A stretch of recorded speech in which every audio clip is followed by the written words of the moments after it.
Hey, what's going on, everybody? This is Tyrone back with Tech Life. Great article here from the Wall Street Journal. I'll leave a link to it in the description so you guys can check it out. Capital Markets Day for T-Mobile in early fall is going to be very important because we will need additional guidance beyond 2026. Most of the financial guidance and the share guidance are through 2025 and 2026. Most of the financial guidance, that's the time frame on that is 2026, and then the share taking guidance is through 2025. So we will need they will need to guide for the future. Now, T-Mobile has a new side gig, fiber internet. So people are getting like really excited about it, but let me temper your expectation. Now, 10 million homes passed is a lot, but the chances of you actually being one of the homes passed that will have access to T-Mobile fiber is going to be slim to none, I would say. 10 million is a lot of people. But T-Mobile now has 100 million postpaid subs. So that's still a fairly small percentage of their overall base that they can actually bundle or converge into fiber and wireless or home broadband. So FWA is really where it's at for T-Mobile. They can scale that. They can get to consumers quicker that way. And they told us there was a big news drop, if you will, during the earnings call. They said they see, and of course they see, but they see the backlog of people that are on the waiting list that want FWA. T-Mobile knows those exact numbers. They know what demand that they're looking at. So why not deploy additional spectrum assets that you have in your arsenal to get some of them onto the FWA that otherwise wouldn't? So if you know, okay, on this sector or in this neighborhood where this sector provides service to that neighborhood, I have, 120 applicants waiting to be approved. So if I can put C-band and DoD onto the sector, I can approve maybe 10 more people. Whatever that is, right? Or if I put millimeter wave and I do millimeter wave point to point, I can approve additional addresses that I wouldn't have been able to approve otherwise. So it makes business sense at this point to really reinvest in a bigger way into the wireless network. Not saying that was not a priority, but I'm saying if you can see the backlog, you can't get to those customers fast enough with fiber. You're just not going to be able to. Fiber is a long-term game, like 10, 20, 30, maybe even more years before you can adequately say, okay, I can serve a good amount of the people that are on that waiting list. You cannot. And by the time you might eventually get there with fiber, they're going to have another provider already that they've chosen. So you can get to those customers faster using your FWA product. For example, El Paso, I know for a fact there's a huge amount of demand for this product.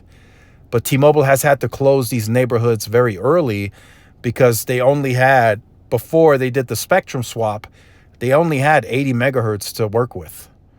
And for a market where they have like close to 40% share, that's not a lot of spectrum, right? Because you got to serve a huge amount of mobile users.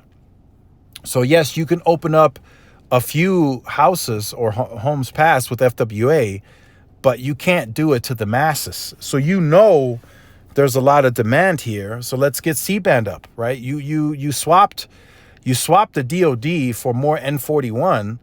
Let's get some C-band up there. Let's get 40 megahertz of C-band on sites and get 10, 20 more houses on each sector where the demand is very high.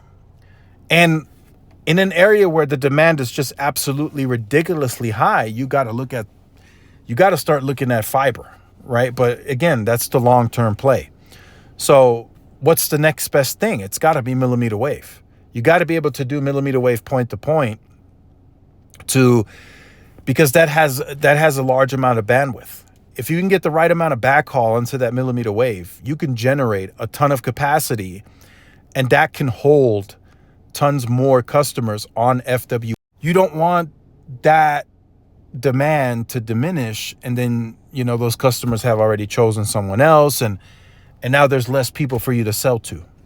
So this year, we should see in the fourth quarter, according to T-Mobile, we should see a ramp up in wireless upgrades and site builds.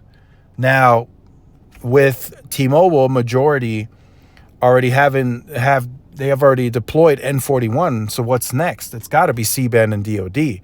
That's the only thing they have left to deploy at scale that would require a significant amount of capital. So that's going to be interesting to keep track of. And that's going to run well into the new year, of course. So Capital Markets Day should give us an understanding of what they plan to do around C-band and DoD and how quickly they plan to deploy. And they should give us guide for the future on CapEx. I just can't see CapEx staying at the 9 to 10 billion. They have to go up a little bit.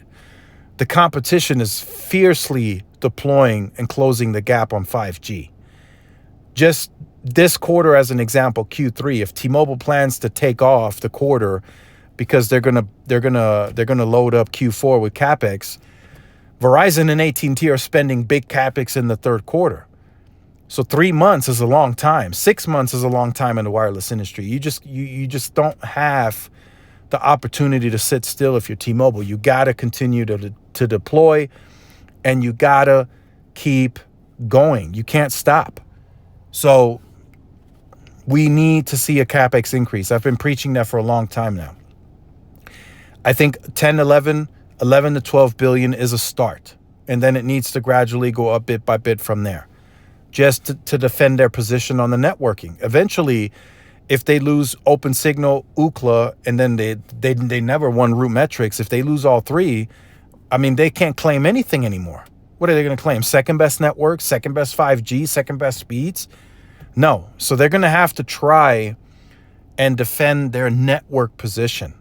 The overall growth and all that, they said they have the balance sheet to defend that, and they've been able to do that.